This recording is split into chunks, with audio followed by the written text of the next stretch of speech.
اللہ رب العزت نے اس آیت کریمہ میں والدین کے حق کی بات کی ہے۔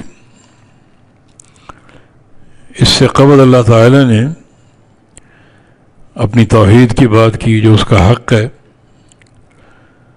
تو اپنی توحید کے ساتھ اللہ رب العزت نے والدین کے حق کے ذکر کو جوڑا ہے، اور یہ اسلوب کئی مقام پر موجود ہے۔ وَقَضَىٰ رَبُّكَ أَلَّا تَعْبُدُوا إِلَّا إِيَّاهُ وَبِالْوَالِدَيْنِ إِحْسَانًا۔ تیرے رب کے دو فیصلے ہیں، ایک تو نہ عبادت کرو مگر اسی کی، اور دوسرا فیصلہ وَبِالْوَالِدَيْنِ إِحْسَانًا، والدین کے ساتھ احسان، حسن سلوک کی۔ تو یہاں بھی اللہ تعالیٰ نے اپنے حق توحید کے ساتھ والدین کے حق خدمت کو اور حسن سلوک کو جوڑا اور ملایا ہے۔ تو یہی اسلوب یہاں پر بھی ہے۔ فرمایا وَوَصَّيْنَا، اور ہم نے ایک لازمی وصیت کی ہے، تاکید کی ہے، یعنی اس وصیت میں الزام ہے، من لازمی وصیت جس کو لازمی قبول کرنا ہے، گویا یہ ایک ایسی وصیت جو فرض اور واجب کے زمرے میں ہے۔ اسی لیے مفسرین نے اس کا معنی وصینا کا الزمنا، لازم قرار دینا، اور ہم نے لازم قرار دیا ہے اور ضروری تاکید کی ہے الانسان، انسان کو۔ الف لام استغراقی، یعنی ہر انسان کو، مراد جن سے انسان، جو بھی انسان ہے اسے ہم نے لازمی یہ وصیت کی اور یہ اس پر فرض قرار دیا، بوالدیہ، اپنے والدین کے ساتھ احسانہ، احسان کا، حسن سلوک کا۔ یہ والدین کے ساتھ حسن سلوک کو ہم نے ہر انسان کے لیے ایک موقت امر اور لازمی قرار دیا ہے۔ تو وصینا کا معنی الزمنا، اور یہ نا ضمیر متکلم، جمع متکلم، اس جمع میں تعدد نہیں ہے بلکہ تعظیم ہے۔ یہ ضمیر اللہ تعالیٰ کے لیے ہے، اور ہم نے، اللہ فرما رہے، ہم صیغہ جمع ہے، اور جمع میں تعدد ہوتا ہے،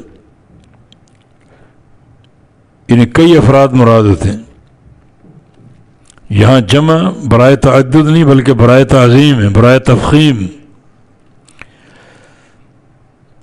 اللہ تعالیٰ نے خود اپنے لیے جمع کی ضمیر استعمال کی، اپنی عظمت اور فخامت کو اجاگر کرنے کے لیے۔ اگر ہم یہ مخلوق اللہ تعالیٰ کے لیے کوئی صیغہ یا ضمیر استعمال کریں گے تو وہ واحد ہونا چاہیے، جمع نہیں۔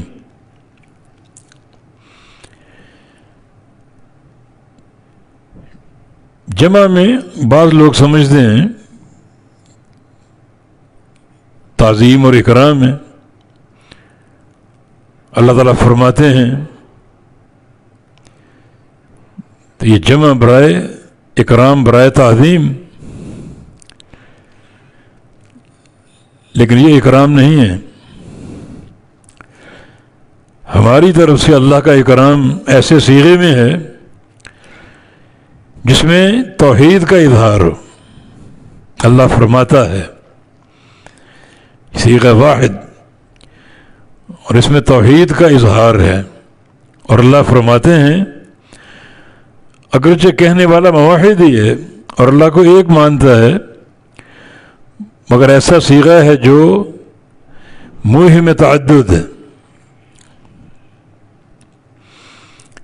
تو اللہ کا غایت درجہ اکرام، حد درجہ جو احترام ہے اسی صیغے میں ہے جو اس کی توحید کا مظہر ہو۔ اللہ خود اپنے لیے جمع کا صیغہ استعمال کرتا ہے اظہار عظمت کے لیے، اظہار فخامت کے لیے، اس میں ہرگز تعدد نہیں ہے، کیونکہ اللہ خود اپنی توحید کی دعوت دیتا ہے اور عقیدہ توحید کو لوگوں پر حتمی اور قطعی قرار دیتا ہے۔ تو ہم جب اللہ کے لیے کوئی صیغہ استعمال کریں گے تو اس میں تعظیم کا تقاضا کیا ہے؟ جمع کا صیغہ یا واحد کا صیغہ؟ وہ صیغہ جس میں بدرجہ اتم توحید کا معنی ہو۔ اللہ فرماتا ہے، فرماتے ہیں نہیں، گو اس میں اکرام کا پہلو موجود ہے مگر تعدد کا وہم بھی موجود ہے۔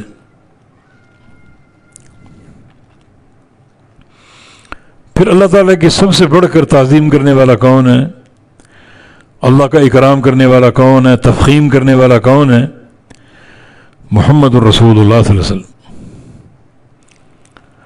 اور آپ نے ہمیشہ اللہ تعالیٰ کے لیے واحد کا صیغہ استعمال کیا ہے۔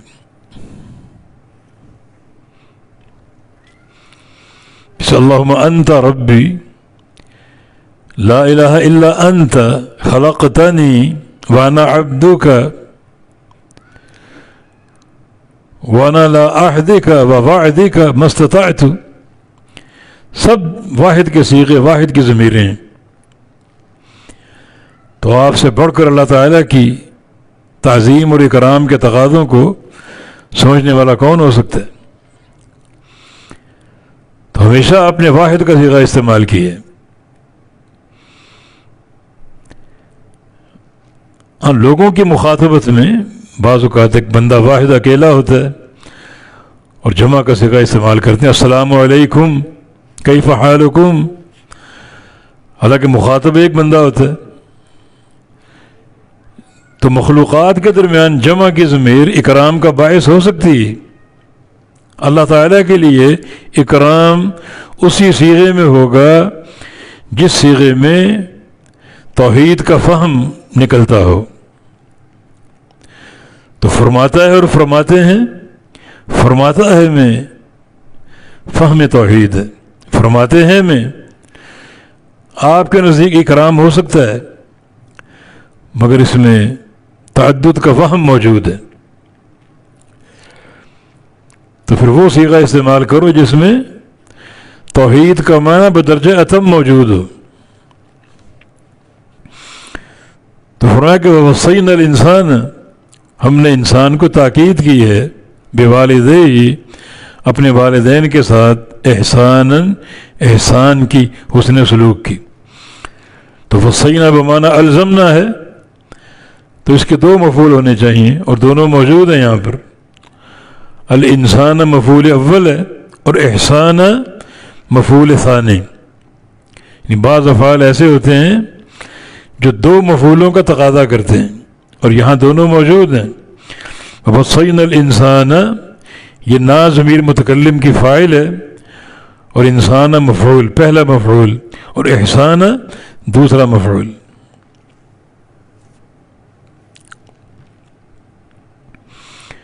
تو یہاں والدین کا ذکر ہے، ماں اور باپ دونوں کا، تو دونوں حسن سلوک کے مستحق ہیں۔ جیسا کہ نبی علیہ السلام کی حدیث، جب آپ ممبر پر چڑھے تو آپ نے 3 دفعہ آمین کہا۔ جو بعد میں صحابہ نے پوچھا تو فرمایا کہ پہلی بار جو آمین کہا وہ اس لیے کہ جبریل نے بد دعا کی تھی، 3 بد دعائیں کی، اور میں نے ہر بد دعا پر آمین کہا۔ تو ایک بد دعا یہ تھی کہ بعدا لمن ادرک والدیہ کلیہما او احدہما فلم یدخلہ الجنہ، اس شخص کو اللہ تعالیٰ کی رحمت سے دھتکار دیا جائے، دور کر دیا جائے، جو اپنے ماں باپ کو پالے اور ایک دن فی الکبر، بڑھاپے میں پالے، دونوں کو یا کسی ایک کو، اور ان کی خدمت کر کے جنت کو حاصل نہ کر سکا۔ یہ ماں باپ کی خدمت تو سراسر جنت کا اثاثہ ہے۔ تو والدین موجود تھے، یا ان میں سے ایک موجود تھا، بڑھاپے میں تھا، اور ان کی خدمت کر کے جنت کو حاصل نہ کر سکا، اللہ کی رحمت سے اس کو دور کر دیا جائے۔ تو یہاں دونوں، اس حدیث میں دونوں کا ذکر والدین کا، اور آیت کریمہ میں بھی والدین کے ساتھ حسن سلوک کی تاکید کی گئی۔ آگے پھر صرف والدہ کا ذکر ہوا، گویا والدہ کا حق زیادہ ہے، کیونکہ والدہ اپنے بچے کے لیے کچھ ایسے امور انجام دیتی ہے جو اور کوئی نہیں دے سکتا۔ تو خاص طور پہ یہ 3 امور کا حوالہ ہے۔ حملت امہ کرہا، اٹھایا اس کو اس کی ماں نے مشقت کی حالت میں۔ مراد حمل، یہ 9 ماہ کا حمل، اور بچے کو اپنے پیٹ میں اٹھائے پھرتی ہے، اور جوں جوں حمل بڑھتا ہے تو اس کی مشقت بھی بڑھ جاتی۔ تو یہ 9 ماہ کی یہ تکلیف ماں برداشت کرتی۔ حملت امہ کرہا، اس کو اٹھایا اس کی ماں نے، کرہن، بڑی ایک مشقت کی حالت میں۔ ووضعت کرہا، اور پھر اس کو جنا، کرہن، مشقت اور تکلیف کے ساتھ۔ ایک حمل اور ایک وضع حمل۔ تو حمل کے 9 ماہ والدہ کے لیے سراسر تکلیف تھے، کبھی کمزوری ہے، کبھی متلی اور قے ہے، کبھی کوئی مرض، کبھی کوئی مرض، اور ماں اس پر صبر کرتی۔ اور پھر وضع حمل کا وقت آ جاتا ہے تو وضع حمل بھی ایک مشقت کا انداز ہے۔ کتنی خبریں ہم پڑھتے ہیں کہ فلاں خاتون زچگی کے دوران فوت ہو گئی، جان سے ہاتھ دھو بیٹھی۔ تو یہ بھی ایک سخت ترین مرحلہ ہوتا ہے۔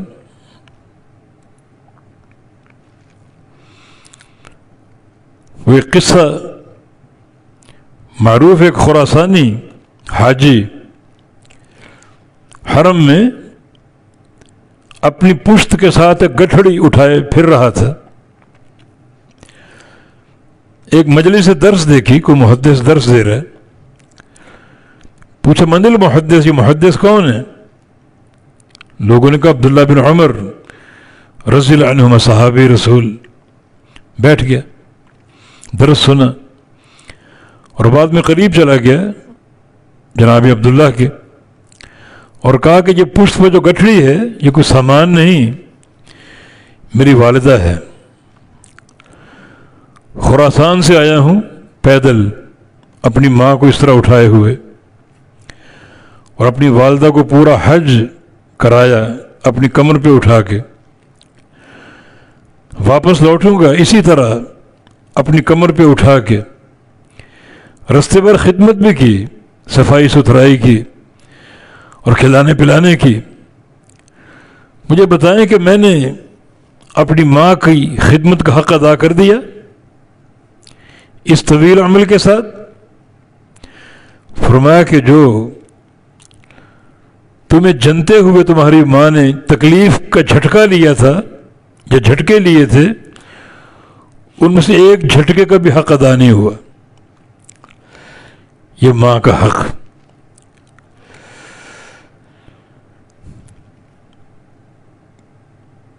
تو یقیناً ماں کا حق مقدم ہے. تبھی تو ایک شخص نے نبی علیہ السلام سے پوچھا کہ من احق الناس بحسن صحابتی یا رسول اللہ, یا رسول اللہ صلی اللہ علیہ وسلم کون سب سے زیادہ حقدار ہے میرے حسن سلوک کا؟ فرمایا کہ تمہاری والدہ ہے. پوچھا پھر کون؟ فرمایا کہ تمہاری والدہ ہے. پوچھا پھر کون؟ فرمایا کہ تمہاری والدہ ہے. پوچھا پھر کون؟ تو چوتھی بار آپ نے والد کا نام لیا کہ ابو کا تمہارے والد بھی, لیکن 3 بار والدہ کا ذکر. تو یہاں اسی لیے آغاز آیت میں والدین کا ذکر ہے, مگر آگے صرف والدہ کا ذکر, جو 3 کام ایسے انجام دیتی ہے اپنی اولاد کے لیے جو مشقت سے بھرے ہوئے اور تکلیف سے عبارت ہیں, جو کام اور کوئی نہیں انجام دے سکتا. تو ایک حمل, 9 ماہ کا حمل جو سراسر تکلیف ہے تکلیف. دوسرا وضع حمل, یہ بھی تکلیف کا باعث. اور تیسرا وحملہ وفصالہ 30 شہرا, اور اس کا حمل اور دودھ چھوڑانا. فصال مصدر ہے یہ, ان فاصل یفاصل مفاصلۃ وفصالا, باب مفاعلہ مصدر ثانی. مراد فصل کا معنی الگ کرنا, جدا کرنا. تو ماں کا بچے کو جدا کرنا اپنے آپ سے, معنی جو دودھ چھڑانا. جب تک وہ دودھ پی رہے اپنی والدہ کی چھاتی کے ساتھ ہے. دودھ چھڑانا معنی اپنی چھاتی سے دور کرنا. تو حمل اور فصال, حمل اور دودھ چھڑانا, ان دونوں کی مدت 30 شہر 30 مہینے کی. تو بچہ اپنی ماں کا دودھ پیتا ہے, وہ دودھ ماں کا خون ہوتا ہے جو دودھ اللہ تعالیٰ دودھ میں تبدیل کر کے بچے تک پہنچاتا ہے. تو وہ ماں کا خون جو دودھ کی شکل میں بچے کو سپلائی ہوتا ہے. تو یہ بھی کتنا ایک شاق مرحلہ. بچے کو دودھ پلاتے ہوئے ماں کتنی کمزوری کا شکار ہوتی اور کتنی مشاکل اس کو جھیلنی پڑتی ہیں, اور صحیح خوراک میسر نہ ہو تو ماں کمزور سے کمزور تر ہوتی جاتی. تو ان 3 چیزوں کا بطور خاص ذکر کیا, ایک حمل کی تکلیف, وضع حمل کی تکلیف, اور تیسرا دودھ پلانے کی تکلیف. جہاں حمل اور فصال ان کی ٹوٹل مدت 30 ماہ ذکر ہوئی. ان حمل اور دودھ پلانا چھڑوانے تک یہ ٹوٹل مدت 30 مہینے, دونوں کو ملا کر یہ مدت بیان ہوئی. اور سوال یہ کہ حمل کی مدت کتنی ہے اور دودھ پلانے کی مدت کتنی ہے. قرآن نے کئی مقامات پر دودھ پلانے کی مدت کو ذکر کیا ہے. دودھ پلانے کی سورہ لقمان وفصالہ فی عامین, کہ بچے کو دودھ چھوڑانا 2 سال میں. سورہ بقرہ کا مضمون ہے والوالدات یرضعن اولادہن حولین کاملین لمن اراد ان یتم الرضاع, کہ مائیں اپنے بچوں کو مکمل 2 سال دودھ پلائیں. جن کا ارادہ ہو مکمل رضاعت کا, مکمل دودھ پلانے کا, تو مکمل مدت رضاعت 2 سال ہے. اب یہاں ٹوٹل 30 مہینوں کا ذکر ہے دودھ پلانا اور حمل. تو قرآن نے خود واضح کر دیا کہ دودھ پلانے کی مدت 2 سال ہے, یعنی 2 سال کے 24 مہینے بنتے ہیں. تو ان 30 مہینوں میں سے 24 نکال دیں, باقی 6 ماہ بچتے ہیں. یہ 6 ماہ جو ہے حمل کی مدت ہے, کم از کم حمل کی مدت 6 ماہ ہے.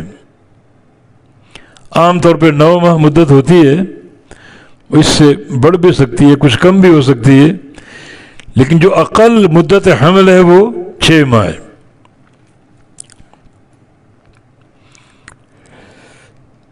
یعنی قرآن کے مضامین سے یہ بات ثابت ہوگی. یہاں 30 ماہ کا ذکر ہے، حمل اور رضاعت دونوں کی مدت. اب حمل کی کتنی، رضاعت کی کتنی، یہ فیصلہ دوسری آیات کرتی. یعنی قرآن اپنی تفسیر خود کر رہا ہے. وفصالہ فی عامین، دودھ چھڑانے کی مدت 2 سال. یہ سورہ بقرہ کا موضوع کہ مائیں اپنے بچوں کو 2 سال دودھ پلائیں، تو 2 سال کے 24 مہینے بنتے ہیں.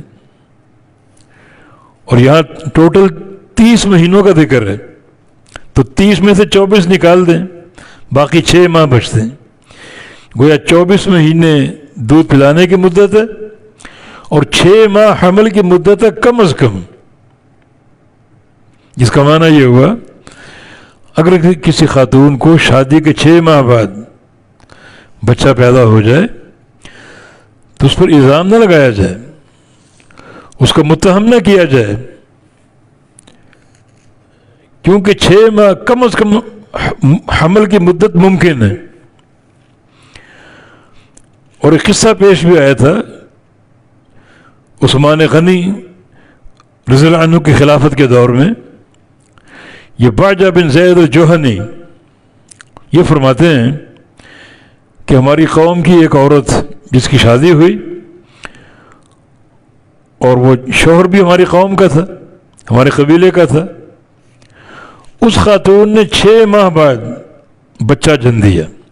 6 ماہ بعد بچہ جن دیا. تو اس کی خبر جناب خلیفہ کو دی گئی، عثمان غنی رضی اللہ عنہ کو، یہ معاملہ پیش آیا. تو آپ نے فرمایا 6 ماہ شادی کے بعد، مانا یہ بچہ یعنی ولد الزنا حلال کا نہیں. اور حکم دیا کہ اس خاتون کو رجم کر دیا جائے، رجم کے لیے بھیجا گیا. تو یہ سزا نافذ ہونے سے قبل وہاں امیر المومنین علی بن ابی طالب تشریف لے آئے. پوچھا کیا معاملہ ہے؟ کہا کہ یہ معاملہ، یعنی اس خاتون نے شادی کے 6 ماہ بعد بچہ جن دیا. تو جناب علی نے کیا فرمایا کہ یہ ممکن ہے. اللہ تعالیٰ فرما رہا ہے وَحَمْلُهُ وَفِصَالُهُ 30 شهرا، کہ عورت کا حمل اور دودھ چھڑانا اس کی ٹوٹل مدت 30 مہینے. اور اللہ ہی فرماتا ہے وَفِصَالُهُ فِي عَامَيْنِ، کہ دودھ چھڑانے کی مدت 2 سال میں. تو باقی 6 ماہ بچے نا، تو 6 ماہ کم از کم مدت حمل ہے. تو آپ اس عورت کو کیسے رجم کر رہے ہیں جب قرآن نے 6 ماہ مدت حمل ذکر کر دی جو کم از کم مدت ہے؟ تو اس کو رجم کرنا جائز نہیں ہے. یہ بچہ صحیح ہے. چنانچہ جناب عثمان غنی رضی اللہ عنہ نے فوراً اپنا نمائندہ بھیجا کہ اس خاتون کو واپس لایا جائے، اور اس کی سزا آپ نے موقوف کر دی.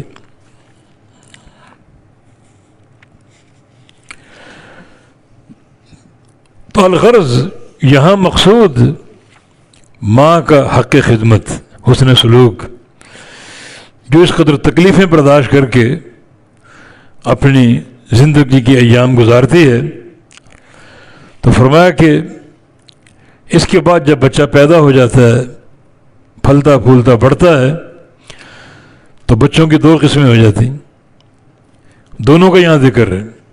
حتی اذا بلغ شدہ، ان میں سے ایک بچہ ایسا ہے جب وہ پہنچ گیا اپنی جوانی کو، اپنی قوت کو. حتی اذا بلغ شدہ، حتیٰ کہ جب وہ بچہ پہنچا اپنی قوت کو، وہ بلغ 40 سنہ، اور 40 سال کا ہو گیا. یہ 40 سال قوت کا منتہا ہے. 40 سال کی عمر تک قوت بڑھتی ہے، شباب بڑھتا ہے، عقل بڑھتی ہے. اور 40 سال کے بعد بندے کے یہ قوا گرنا شروع ہوتے ہیں اور اس کی قوت میں کمی آنا شروع ہو جاتی ہے.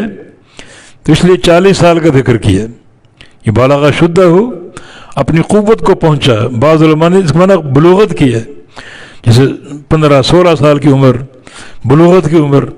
اور بعض علماء نے ان قوت کی عمر سے مراد 33 سال کی عمر لی ہے، جو اہل جنت کی عمر ہوگی.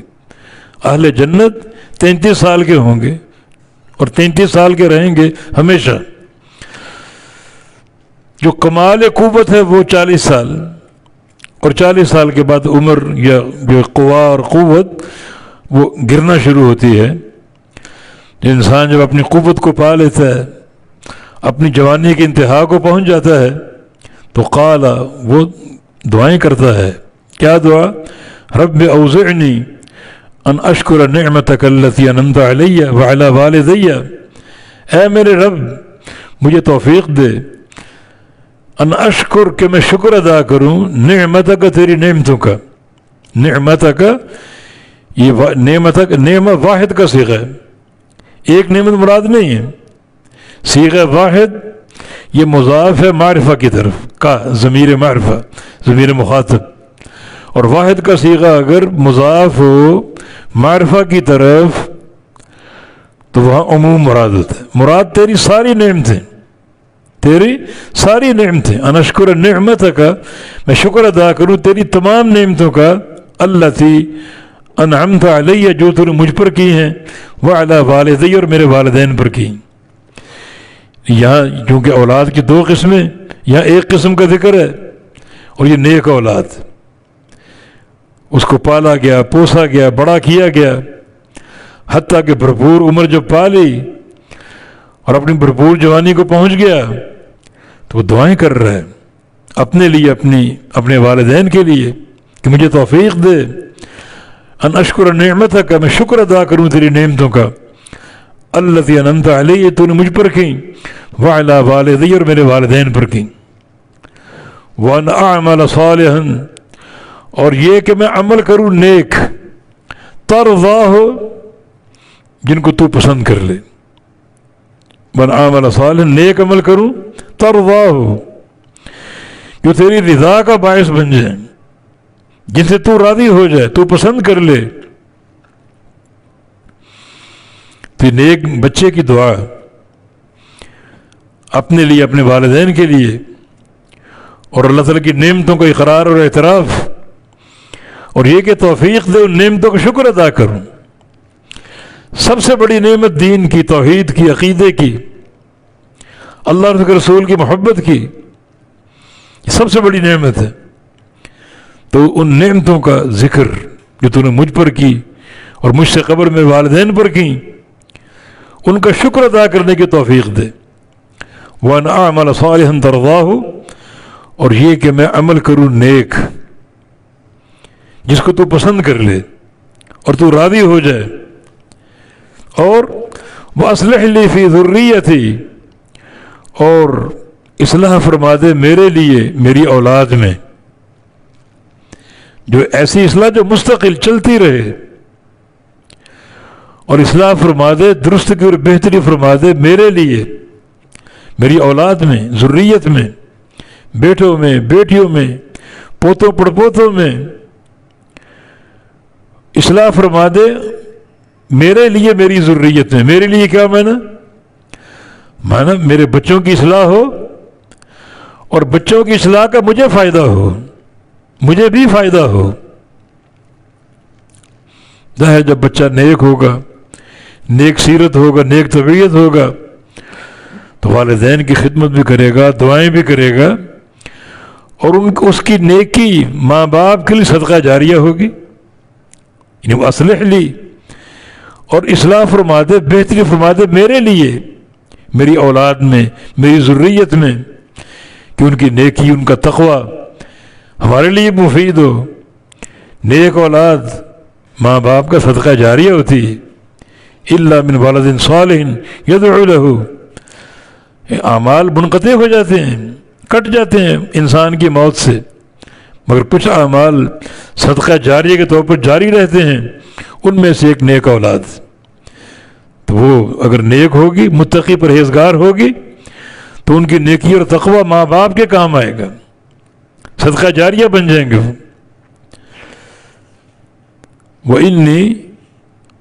انی تبت الیک وانی من المسلمین، بے شک میں تیری طرف رجوع کرتا ہوں، تیری طرف توبہ کرتا ہوں، اور بے شک میں مسلمانوں میں سے ہوں، مسلمین میں سے ہوں.